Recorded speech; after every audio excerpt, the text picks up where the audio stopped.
Best reward کی امید میں آپ بہت مشکل کام بھی بہت جلدی اور بہترین کر لیتے ہیں۔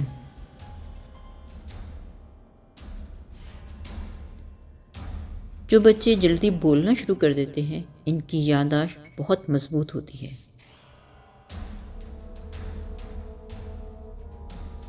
جن لوگوں کی سونگھنے کی حس بہت اچھی اور تیز ہوتی ہے ان کا دماغ بھی تیز ہوتا ہے۔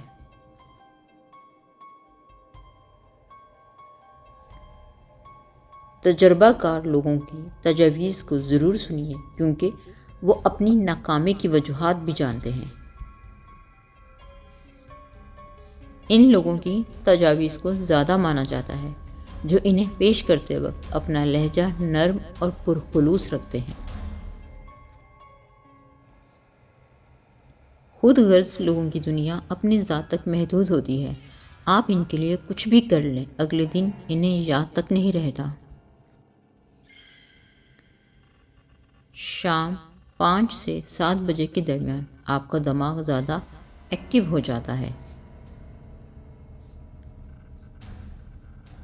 جب آپ مسکراتے ہیں تو آپ کی توانائی کئی گنا زیادہ بڑھ جاتی ہے۔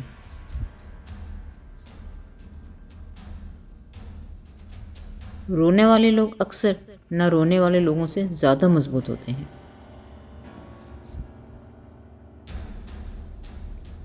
آپ عادتاً جو سوچتے ہیں ظاہراً وہی بنتے چلے جاتے ہیں۔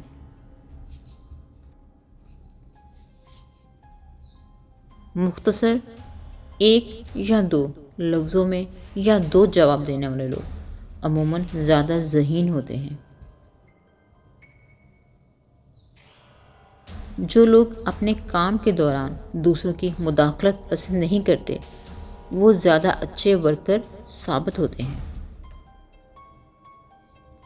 عموماً دیکھنے میں آتا ہے کہ ایک اچھے انسان کو اس کی فیملی وہ ویلیو نہیں دیتی جو دوسرے لوگ اس کو دیتے ہیں۔